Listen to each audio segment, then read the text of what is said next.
You're listening to WURD Radio, 96.1 FM and 900 AM WURD, independent black media. Welcome back to Urban Insights. This is your co-host, Amadee Braxton, along with Bishop Dwayne Royster. Hey, Bishop. Hello. So I want to shift us now into kind of like the main attraction here on the show tonight. We are delighted to have two guests to join us in this conversation about what's happening on the peninsula of Korea and also larger implications related to the military-industrial complex, U.S. foreign policy, and all sorts of things. I think this conversation can go in a lot of different directions. But I want to introduce the guests first. First, we have Hyun Lee, who is managing editor of ZoominKorea, which is an online resource for news and analysis on peace and democracy in Korea, who is also my esteemed acupuncturist in Mount Airy. And I found out about Hyun's work on issues of war and peace in Korea recently at the end of an acupuncture appointment. And I said, you should be on this show with everything that's happening in North Korea right now and the South Korea and, with Trump. It would be great to have an in-depth conversation about this because I think we're only getting a surface level of information from the mainstream media. So Hyun is on the line joining us. Hello, Hyun. Hi, Amadee. Thanks for having me on the show. Thank you for being here. The weather, so I know. I'm coughing. I apologize in advance. Okay, that's all right. Well, you as long as you didn't come into the studio to contaminate us, we appreciate it. Do your best. Before I ask you some questions, I also want to introduce our other guest who is in the studio tonight, Will Griffin. Will is a military veteran. He's a former paratrooper in the U.S. Army. He was in Iraq when President Bush announced the surge, and he was in Afghanistan when Obama announced the surge there. And he separated from the military in 2010 after 5.5 years, and he has since become an anti-war activist and organizer. He's the founder of The Peace Report, which is an online news source for anti-war media. And last year, The Peace Report achieved over 40 million views and has currently over 122,000 followers on Facebook. He's on the board of directors of the Global Network Against Weapons and Nuclear Power in Space. And he has also served on the board of directors of Veterans for Peace. So welcome, Will. Thank you so much. I'm so happy to be here. We're glad to have you. So let's dive right in. Hyun, I wanted to hear from you about what's happening with this North-South summit that just took place. And then if you could give us some historical perspective on the conflict between North and South Korea. And, we can branch out from there into, this larger context of Trump being president now and the upcoming summit that he's going to have following what has just happened. So tell us what's going on behind the scenes. Yeah, well, last night was the third Inter-Korean summit that took place. It was a truly emotional, historic event. And I was getting text messages all night from friends and family, everybody in a celebratory mood. I was watching videos of people in South Korea reacting to the live broadcast of the summit, an elderly man who was silently crying as he was watching it on a screen at a train station, students in classrooms jumping out of their seats and cheering. It was truly emotional. But I'm assuming that most of your audience were not glued to their TV sets watching this last night. So just to recap what happened, the two leaders of North and South Korea, they met at the military demarcation line that separates North and South at the DMZ, the Demilitarized Zone. It is actually the most militarized border in the world, but the actual thing that divides the two sides is just this little slab of concrete that's no higher than a few inches. So they actually met and shook hands across this dividing line. And then Kim Jong-un crossed over to the south side, making him the first North Korean leader to actually cross over to the south. Wow. And then Moon Jae-in apparently said to him, "So when do you think I will have the opportunity to cross over to your side?" And Kim said, "Well, you want to do it right now?" So, like two giddy schoolboys, they held hands, and they crossed over the slab of stone to the north side, paused for a photo op, and then crossed back over. And when the two leaders actually sat down to talk, the first thing that Kim Jong-un said is, "Oh, that demarcation line is really nothing at all. Why did it take us so long to get here?" He also said, "Let us have a very robust discussion for peace and regain the ground we lost in the past 11 years." And that's referring to the last inter-Korean summit that happened in 2007, where they made many pledges toward peaceful unification. But then the agreement was almost immediately shelved by the South side, where they had 10 long years of conservative governments, the Lee Myung-bak and Park Geun-hye administrations, who basically shut down all engagement with the North. And so what do you think has caused this renewed faith that this can be worked through on both sides? You know, I mean, I like to think that they look over to the U.S. and they see how crazy our leadership is, and they're like, okay, we got to figure this out on our own. I don't know if that's real, but that's what I'm like. Is that what they're saying? So, yes. How do we get to this point is a good question. Just a quick review of the history. So from 1994 to 2008, there were a number of negotiations and agreements reached between the United States and North Korea on the issue of denuclearization and normalization of relations. So meaning the U.S. wanted North Korea to give up its nuclear weapons, and in exchange, North Korea said, okay, let's normalize, meaning establish normal relations, which would require them to end the Korean War, which is technically not over right now because there was an armistice signed at the end of the Korean War. It's a temporary ceasefire, never a permanent peace treaty. So North Korea has always said, okay, we will give up our nuclear weapons if you're going to end the war and end all of your hostile actions, like the military exercises that are routinely exercising regime collapse scenarios.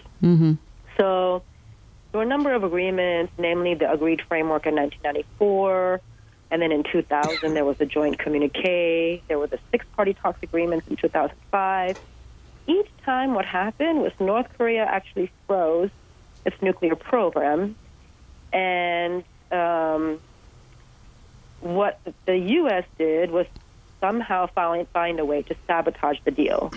So in the case of the 1994 agreement, the Clinton administration didn't deliver on its end of the agreement. In the case of the 2000 agreement, George W. Bush took office and then immediately scrapped the deal. And then in the case of the 2005 agreement, former Secretary of State Condoleezza Rice actually admitted publicly that the Bush administration changed the goalpost of the agreement, just changed the terms of the agreement after they reached it. So until 2013, North Korea was actually willing to put its nuclear program on the table and agree to denuclearize in exchange for normalization. But the prevailing sentiment in Washington was that North Korea is going to collapse any day. There's no need to follow through on these agreements. And that's basically what Obama's policy of strategic patience was. Don't engage, wait it out, and prepare for North Korea's collapse. And the collapse was to be brought about by the harsh sanctions, the regime of sanctions that have been going on that have provided major economic blockade where a lot of people in the North are living in poverty and all of that.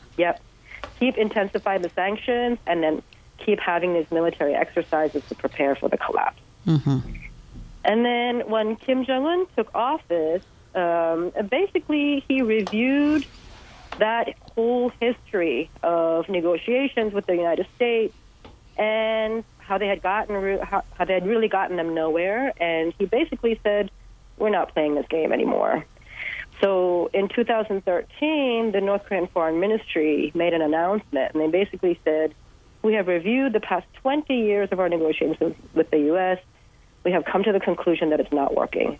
And that's the year when North Korea went full speed ahead in its nuclear and ballistic missile program. And then that's how we got to the very tumultuous year of 2017, last year, what we basically had was North Korea in its final stages of completing an effective nuclear deterrent. And in order to do so, you need to test the weapons that you develop. So we had the test of what North Korea said was a hydrogen bomb, and also a series of missile tests, including the last one in November, where they claimed that they tested an ICBM that can reach the continental United States. Mm-hmm. And that was when all of the Trump Rocket Man, Little Rocket Man comments and all the crazy tweeting that was making my blood pressure and many other blood pressures rise around the country and around the world, thinking like these two guys, these two authoritarian style leaders are like, you know, going to take us off the deep end. For many of us, it felt that way. So then, why this sudden dramatic shift this year?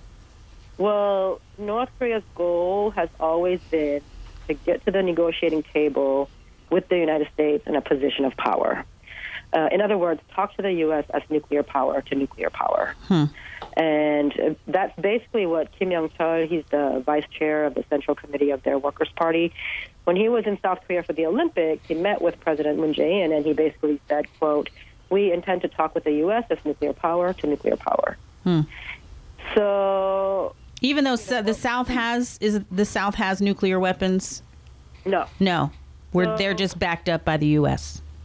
What South Korea has is the U.S. nuclear umbrella, meaning the U.S. says to South Korea and Japan, "You don't need to have nuclear weapons of your own because we have nuclear weapons and we will always defend you."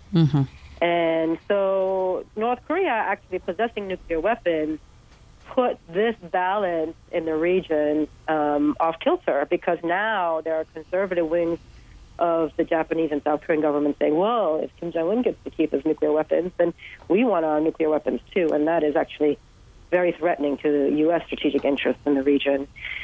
So, and North Korea knows this, which is why it continues to, develop its nuclear weapons. But basically what we saw last year was a struggle between North Korea in its drive to complete the construction of an effective nuclear deterrent versus the United States that was determined to stop this from happening. So we get to 2018, Kim Jong-un says in his New Year address, "We have now perfected our national nuclear forces and at last come to possess a powerful and reliable war deterrent." So with the completion of its nuclear deterrent, North Korea now appears confident that it has set the negotiating table in its favor. So, I mean, the lesson that I take away from this is that, and I think this is actually important for us to ponder as people who think about issues of global peace, is that might only recognizes might. So, I mean, Will may contradict me later when you ask him about, his stance on nonviolence as a veteran of 2 wars. But, when you're dealing with a ruthless killing machine, such as the Pentagon, that is only driven by the motive of profit and global dominance and racism, how do you even get it to acknowledge your existence? Let alone come to the table to negotiate. And, it's not goodwill, it's not good intention, but it's power. And I think, in other words, if North Korea didn't have nuclear weapons, Trump would not be talking right now about sitting down with Kim Jong-un. North Korea would have been annihilated already. So I think the broader question for all of us is not so much how do we get North Korea to get rid of its nuclear weapons, but what would it take really to create the conditions in the world where countries like North Korea don't have to resort to, building a weapon of mass destruction in order to defend itself from U.S. aggression. I think that's really the million-dollar question that, the peace movement, the anti-war movement in this country needs to grapple with. Yeah, absolutely. This is your co-host, Amadee Braxton, along with Bishop Dwayne Royster. Hello. Hello. And we've entered into a really interesting conversation with our two guests this evening. Hyun Lee, who's managing editor of ZoominKorea, and Will Griffin, a veteran and founder of The Peace Report, an online news source for anti-war media that achieved over 40 million views last year. Pretty good. Thank you. We were getting, before the break, we were getting a kind of overview of the conflict with North Korea and what has been happening with this historic North-South summit yesterday or last night. And Hyun, before we shift the conversation to Will, I just want to ask you about what does all of this mean for the prospects of a potential future reunification on the peninsula? Because I know that that's something that, some, maybe many would hope for in the future. Yeah. Because I know, it wasn't always North and South. That's right. As I mentioned earlier, there have been 3 summits now between North and South Korea. And if you looked at the agreements reached at each of the summits, they all have one thing in common, which is that the very first clause of each of the agreements affirms the need for a process of independent reunification that is led through the joint efforts of the Korean people. So the very first summit agreement that was signed in 2000 basically says the Korean people are, quote unquote, the masters of the country.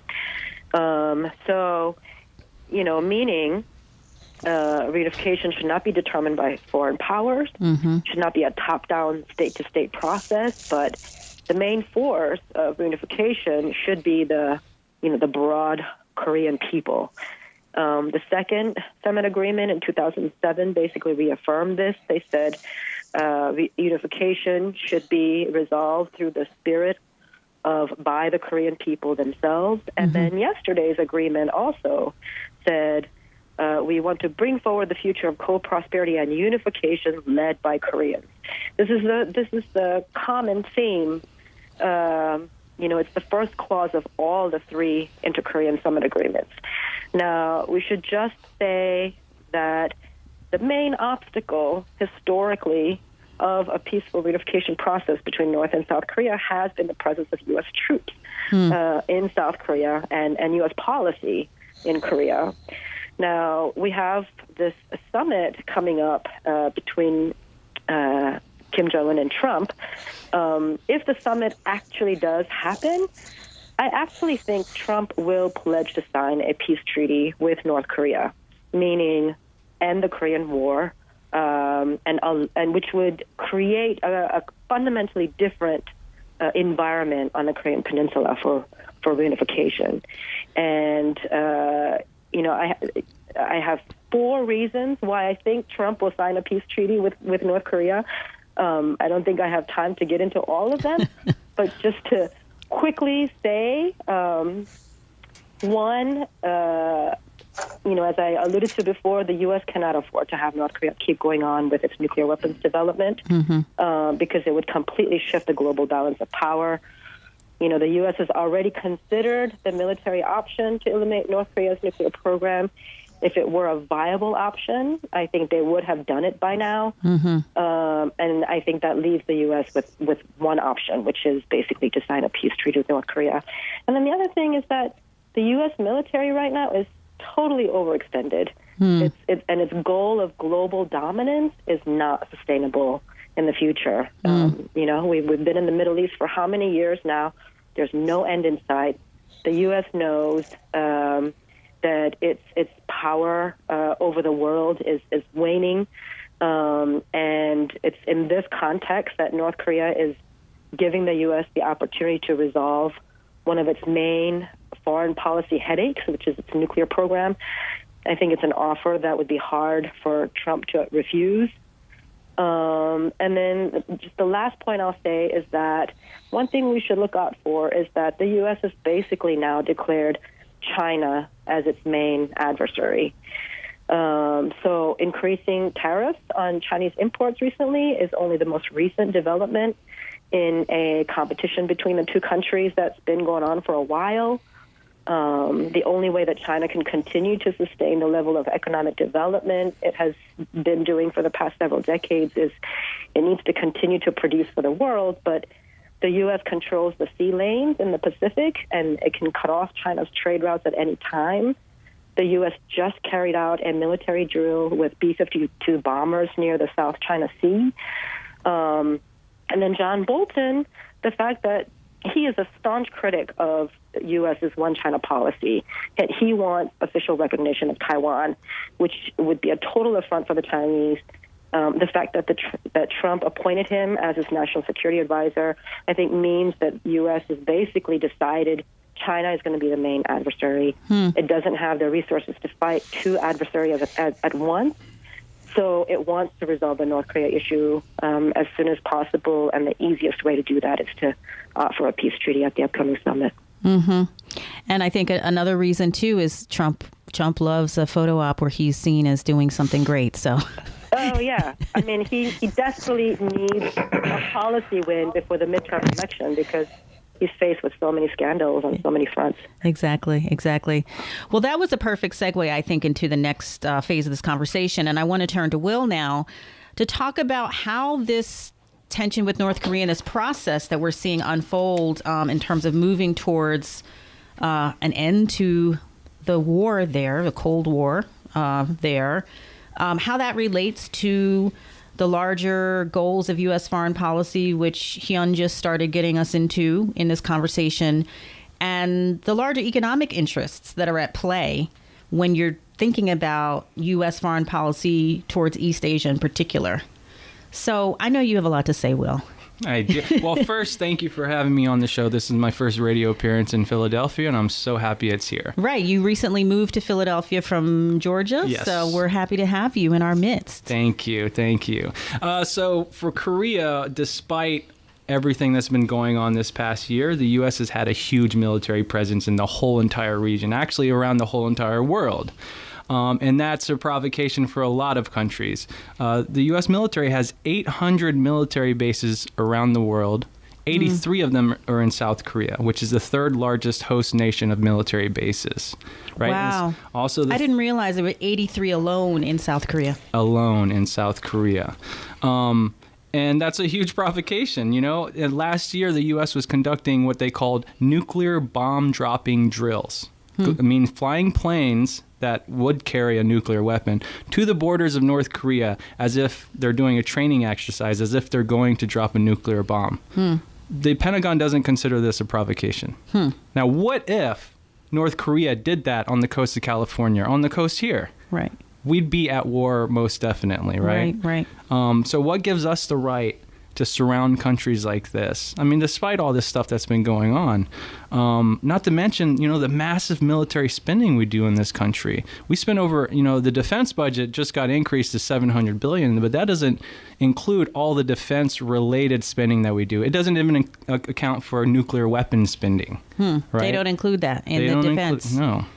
And if you include all of these things, it's usually every year over $1 trillion that we spend on the military-industrial complex. Wow. And if you're a tax dollar, or if you're a taxpayer, you know, half of your tax dollars are going to the military-industrial complex. And after 17 years of war in the Middle East, I don't think Americans feel safer. I certainly don't feel safer. There's TSA everywhere. There's security everywhere. The police is beefed up.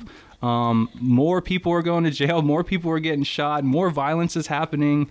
I certainly don't feel safer since 9/11 and all the wars that we started. And people like Kim Jong-un, who really is not he may be a little threat to America. He's not that big of a threat, you know, as what the media portrays him to be. We spend $1 trillion every single year on the military-industrial complex, and we don't dominate the globe.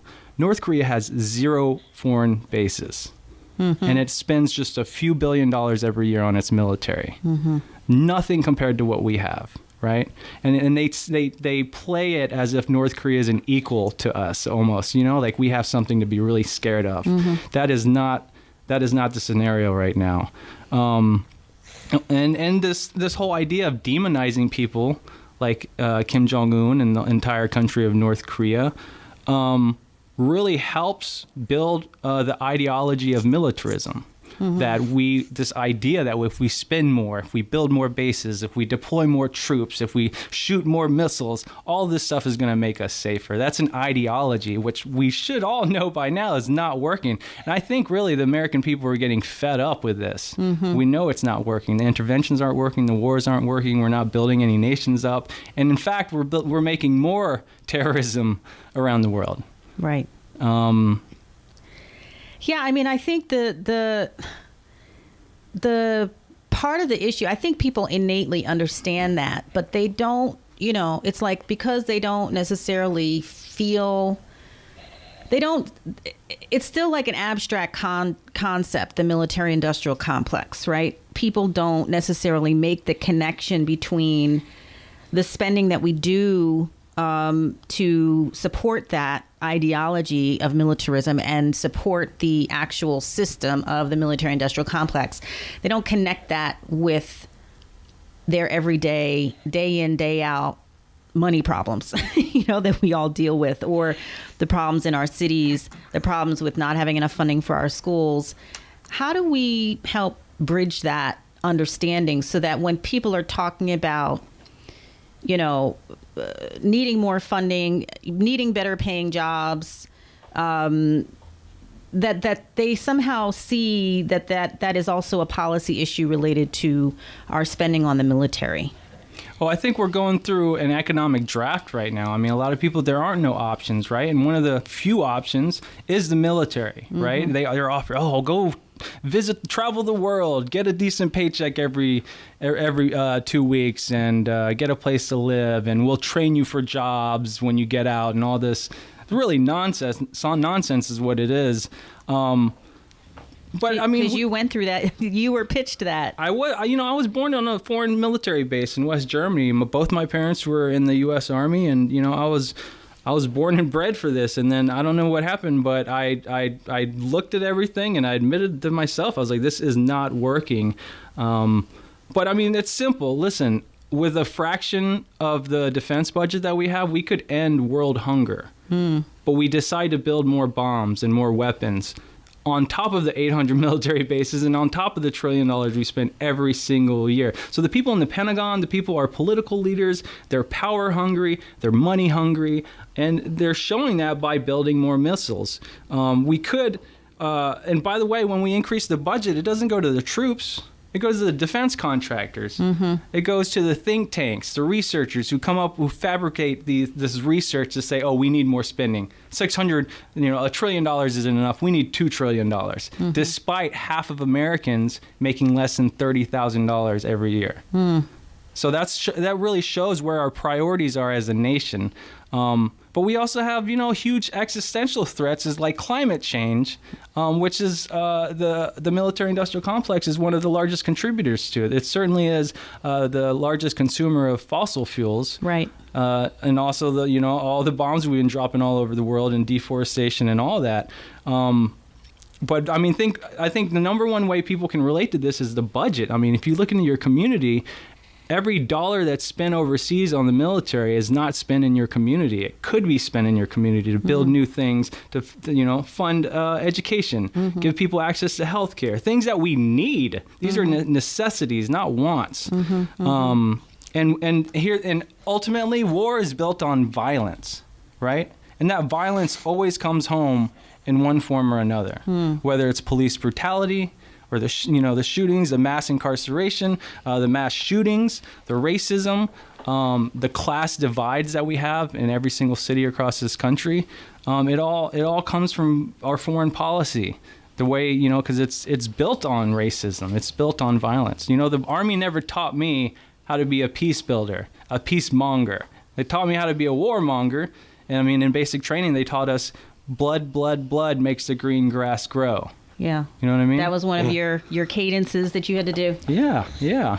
Well, I mean, and break down the connection, because you talked about we export violence overseas and it always comes back.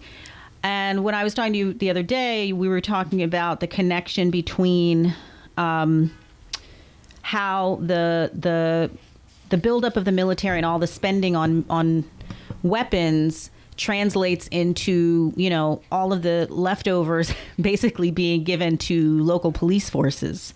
So talk a little bit about that connection. I talked at the top of the show about the Anti-Defamation League's role in training, helping to bridge Israeli military tactics, training U.S. police forces in those tactics. So that's one way. But talk about the program of the military giving its older weapons to police forces. Yeah, I mean, we've seen photos on Facebook and Twitter of all, local law enforcement and police officers carrying these military grade, things that I carried in Iraq and Afghanistan in a combat zone. Mm-hmm. And they're carrying this in your community, our mm-hmm. communities. So this really stems, one of the main programs is called 1033 that was created a few decades ago. And it's a hand-me-down program of military-grade equipment to go to local and state law enforcement officers, along with training that comes from the military. Mm-hmm. So, I mean, just think about that. The local law enforcement is being trained by the military with military equipment on civilian populations, on Americans, focused on communities of color, right? Mm-hmm. Another way, and that's, I think Black Lives Matter is a perfect example of, everything they stand for is against this. And they've suffered some of the issues of militarism and things we do overseas, and this is how it comes home. The counterterrorism tactics that we use in Iraq and Afghanistan, which is supposed to be made for war zones, surveillance, covert operations, even illegal operations. All of those came back and were used against Black Lives Matter. They're used against the Occupy movement. They're used at Standing Rock, which I was there 2 years ago. And these counterterrorism tactics are, illegal surveillance, illegal disruption, illegal discrediting of whole entire groups. And it's just a criminal government operation, whether it's foreign policy or domestic policy. And I think, especially communities of color have suffered from this the most. And I think Black Lives Matter has really hit the nail on the head with this. Yeah, I mean, and Black Lives Matter is, the Black community and brown communities more generally have been experiencing, higher levels of policing than any other communities for decades and decades and decades. I mean, you could say that goes back to enslavement. So I know that we're getting ready to get up on the break, but if you could stay a little bit longer after the break, I would love to talk a little bit about the U.S.'s increasing military presence in Africa in particular, because I know that is something that is happening under the radar, but it's a really important issue that people need to be aware of. We've been in a really good conversation, starting off with looking at what's the latest on this North-South summit that happened in Korea, and we've been talking with Will about the larger issues of the military-industrial complex, how war spending is directly connected to conditions we're facing here at home, how violence that we're perpetrating out in the world comes back to our communities, and how the ideology of militarism is pervasive in our government.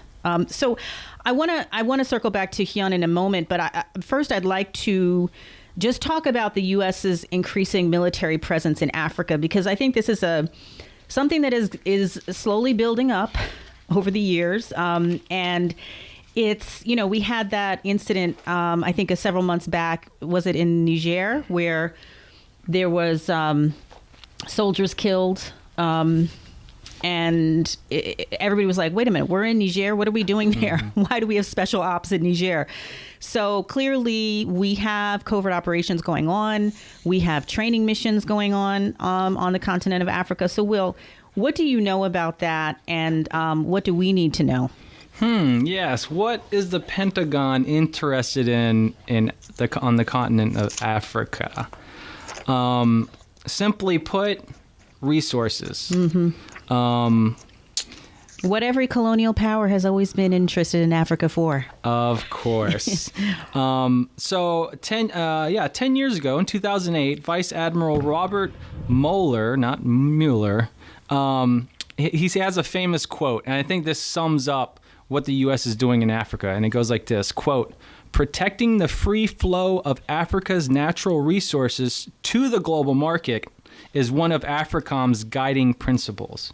AFRICOM is a regional command structure the U.S. military has command structures all around the world. The whole entire globe is split up in the regions. You have Pacific Command, Northcom, and AFRICOM. AFRICOM is recent. It was created in 2008, so it's just under 10 years old. And that's the reason why we're seeing an exponential increase in the U.S. military presence on the continent, the building of military bases, and the uses of special operations.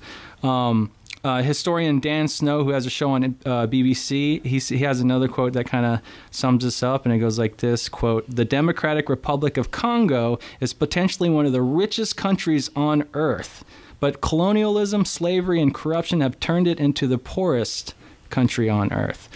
They just discovered, I think it's something like over $20 trillion worth of minerals in Congo, right? So, your callers who are calling in on the cell phones who have the mineral coltan or coltan, and other minerals that come, gold, diamonds, what have you, come from Congo, right? And AFRICOM wants to protect the free flow of these resources to the global market. But I'd like to go over just real quick, a quick timeline of how AFRICOM started and how it was received and what has happened since. 2008, Bush visits Africa and encounters near unanimous rejection of AFRICOM. They actually had to set up the headquarters in Stuttgart, Germany. Nobody wanted to host the headquarters of AFRICOM on the continent of Africa. So not one African country wanted to be the host? Not at all. Okay, interesting. 2009, Muammar Gaddafi, remember, of Libya, who was once one of the founders of the Africa Union, continued opposition to basing AFRICOM in Africa, right? He helped build that up. Well, 2 years later in 2011, Gaddafi's taken out. Right. In 2012, AFRICOM-trained soldier Captain Amadou Sanogo leads a coup in Mali. So he was trained by AFRICOM, and he led a coup in Mali that overthrew a democratically elected government. 2 years later, in 2014, there's about 5,000 to 8,000 U.S. troops in Africa. 2014, this is. Same year, the U.S. carried out 674 military missions across the continent, an average of 2 per day, and an increase of about 300% since 2008. So from 2008 to 2014, it was a 300% increase of military presence and actions and operations on the continent. Wow. And so are these actions would they say that they're targeting terrorist activities like Boko Haram and things like that? That's how they would justify that? Of course. And it's been a bunch of sloppy operations where weapons can supposedly get lost and into the hands of Boko Haram and other, and their military capacities are increased, and they use that as a reason. It's kind of like the whole idea of violence begets violence, but the U.S. is masters of creating these types of scenarios. But just to continue, in 2015, a report surfaced that revealed 3 forms of military presence. The first one is the forward operating sites, which is kind of like what we had in Iraq and Afghanistan, but we call them forward operating bases. 2 is cooperative security locations, and 3 is contingency locations.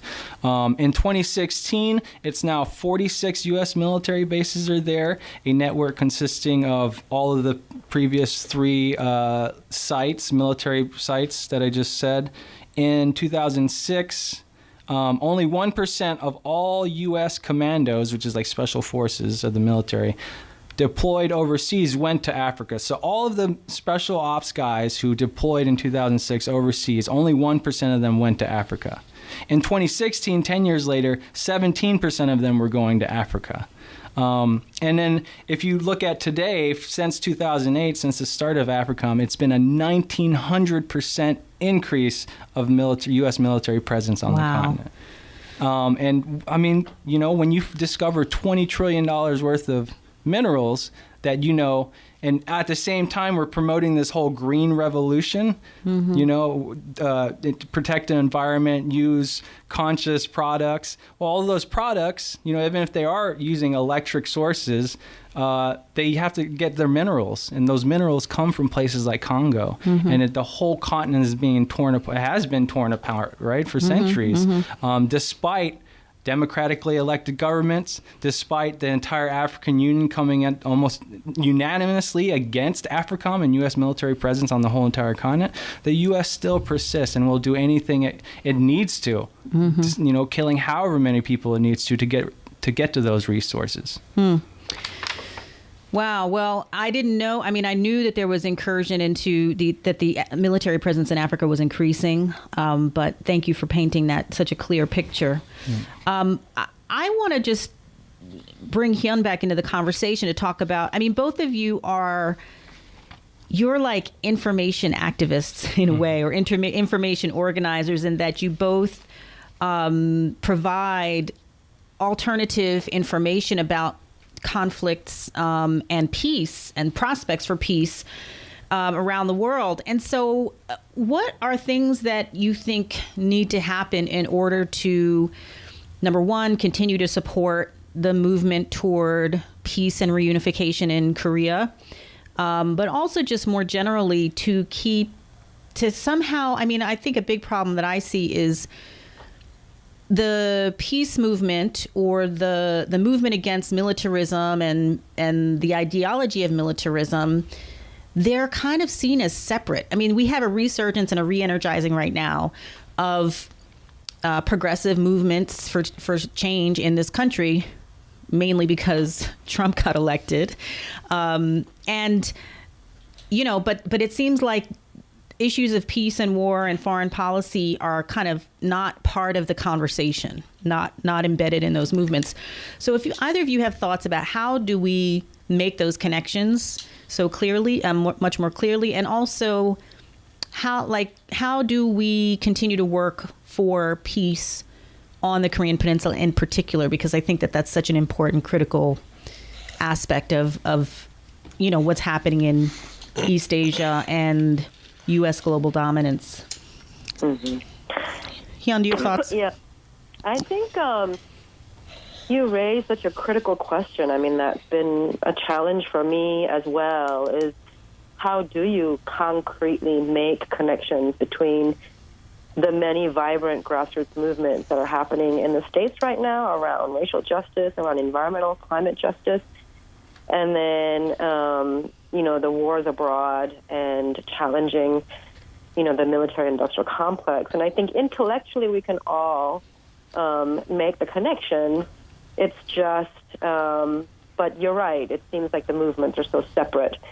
And I think, we need to first start with an understanding of how our society in the U.S. is so centrally organized around the wars and military-industrial complex. I mean, I think the Pentagon is actually the largest employer in the United States, if you include all of the people who are employed by its contractors, and all of the weapons manufacturers that give money to the lawmakers who sit on the armed services committees of the Senate and the House, and how they benefit from supporting these manufacturers, and because they create jobs for their constituencies back home. It's just how much the military-industrial complex is such a part of all aspects of our economy, our culture. And I think it is so prevalent that it's hard for us to see it. Yeah. Hiding in plain sight, as they say. Exactly. And I wonder what it would be like if activists from across many different sectors of the movement, people working on climate justice issue, people working on racial justice issue, labor unions, if we all came together and said, what would it take to actually fundamentally shift that in this country? I can see that some of those conversations are sort of kind of happening among small groups of people, U.S. Labor Against the War, or Veterans for Peace. But I don't see that happening across many different progressive movements, but I think we would really benefit from having those conversations. Yeah. Go ahead, Will. Yeah, I want to say, the past few years, I've been going to a lot of conferences, a lot of events. I see all kinds of movements and activists and organizers, and everyone's been trying to create this new language, these new relationships of trying to connect with people, empowering women, empowering people of color, trying to offset the imbalance that we have in everyday life. And it's great, and I think that's where we need to do. But after we leave the conference, the black community goes over here, the white community goes over here, the Asian community goes in their Asian communities, and we went to the conference together, and that's a great start. But what are we doing outside of the conference and outside of that event? We need to build relationships with each other. So, I mean, the question is, if as an Asian American, I have to ask, can I organize with that white dude down the street?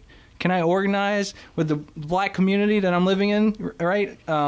Can they work with me? Can women work with me? Can I work with women? Can I work with the LGBT community? And these are questions I think we all need to ask ourselves, because honestly, I think that's the most powerful weapon, is the unity between all races, all genders. And I think people in power, that's what they're most scared of. And they feed off of this violence and racism, and they pit us against each other, when really we're all in the same community. I mean, I love the Occupy movement, and it brought us the idea of the 1% and 99%. I certainly don't identify as the 1%. So if anyone is in the 99%, I'm with you. If you're willing to work with me, I am willing to work with you. Intersectionality, people. That's what we have to do. I mean, the way that we stay down is when we're divided. So I think that that's absolutely true. Just to return our attention back to what's happening on the Korean Peninsula.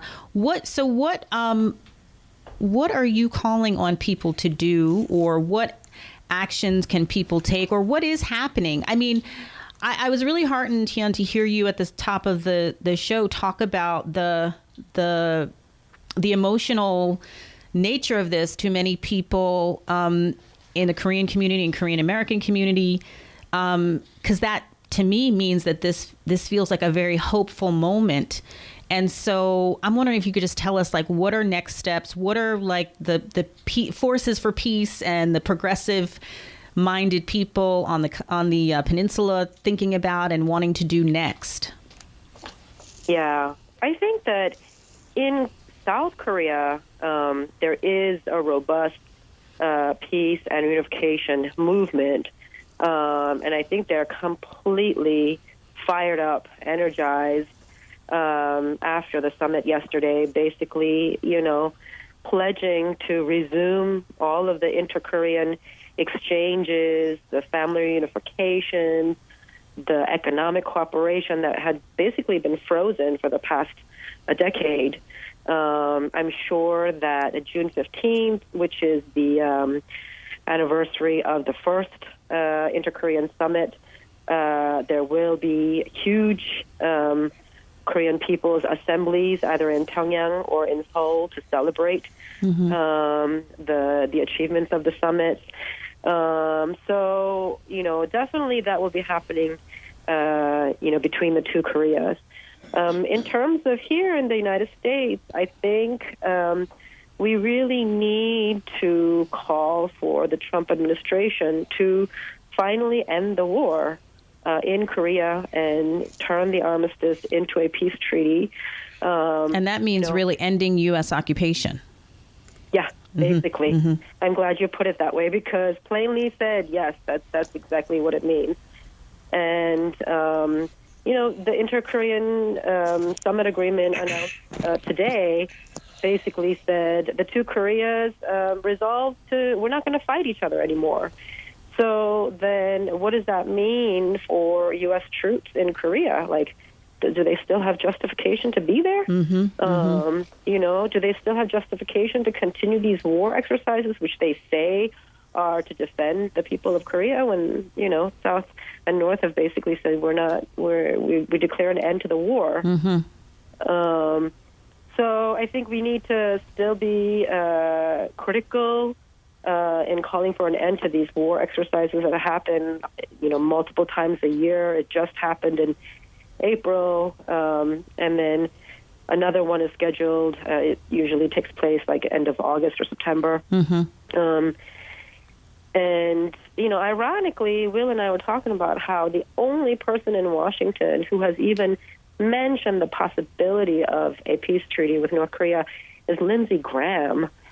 And the Democrats have been so silent on this because they don't want to approve anything that the Trump administration does. Right. So they're basically sort of, looking side-eyed at Trump saying, really? You're going to meet with Kim Jong-un and what are you going to do? But I think, people who basically side, with peace need to basically call on the Trump administration to sign a peace treaty with North Korea. Okay. I think that should be the priority. Great. We're up on a break now, and I just want to thank you both so much for being on the show. It's rare that we get to have these kinds of conversations that go in depth into foreign policy issues that we see happening before our eyes on the news every night, but we don't get the kind of in-depth understanding. So I really, really appreciate it. And I just want to remind people who you are. So Hyun Lee is managing editor of ZoominKorea. What's the actual website if people wanted to find out more information, Hyun? It's ZoominKorea.org. ZoominKorea.org. And Will Griffin is a military veteran who is it fair to say, obsessed with how to dismantle the military-industrial complex? Oh, that's so perfect. I love that. Thank you so much, Will, for being on the show. And Will is also the founder of the Peace Report, which is an excellent online news source for anti-war media. And Will, you produce a bunch of videos that are really powerful and interesting and revealing about foreign policy issues. So I encourage people to check out, is it thepeacereport.org? .com. Thepeacereport.com and ZoominKorea.org.